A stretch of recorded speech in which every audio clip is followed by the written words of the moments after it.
Hi there, this is the Solitary Ronin from Solitary Ronin Films, and I just thought I would do a quick video about something I received in the post today.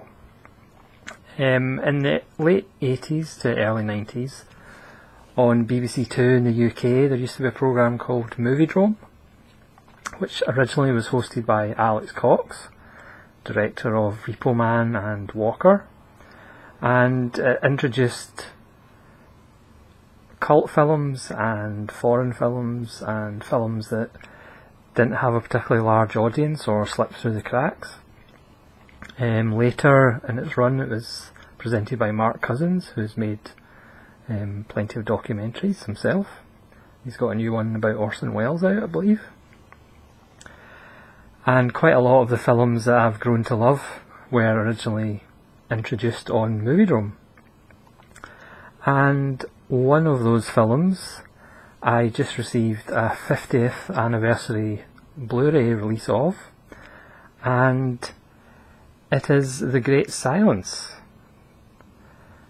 This is by Film Movement, which is a company I'd never heard of. It's an American company, which sadly doesn't deliver to the United Kingdom.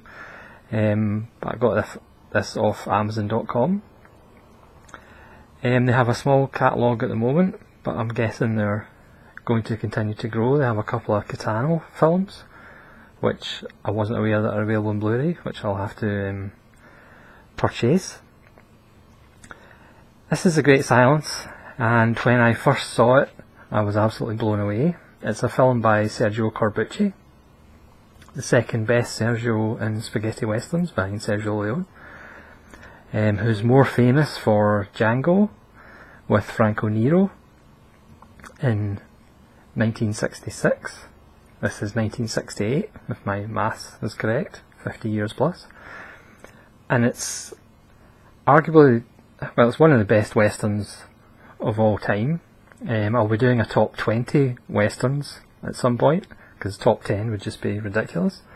And it's probably one of the most unique westerns ever made, for several reasons. One of which, it's in the snow. Second, the hero, there's a clue in the title. 3, it has one of the, well, it's one of the bleakest westerns ever made. I'm not going to spoil anything, obviously, if you haven't seen it. And it has a fantastic score by Ennio Morricone. But let's be honest, has Ennio Morricone ever had a bad score? I don't think so. This is a beautiful print, worthy of the 50th anniversary. It has an introduction by Alex Cox on Sergio Corbucci. It has a documentary narrated by Frank Wolff, who's in this, and he played Brett McBain in Once Upon a Time in the West. And I remember seeing it again, probably on BBC Two, like 30 years ago. And it's a fun little documentary about the birth of spaghetti western and kind of the history of it and the run that it had before it kind of died out. But this also includes 2 alternate endings that Sergio Corbucci made, one of which Alex Cox does a little commentary on. And those 2 endings are quite interesting compared to the ending that was actually on its release. And this also has an original Italian language track on it with English subtitles, which I've never seen. Granted, I watched it today, because I usually just got the English dub. As you'll see by, if you can recognise the 2 faces, the hero is played by Jean-Louis Trintignant, who obviously was a big star in the 50s and 60s, and he played the judge in Kieślowski's 3 Colours Red. And the baddie is played by Klaus Kinski. He's the head of the Bounty Hunters, and Klaus Kinski just gives a fantastic Klaus Kinski performance. I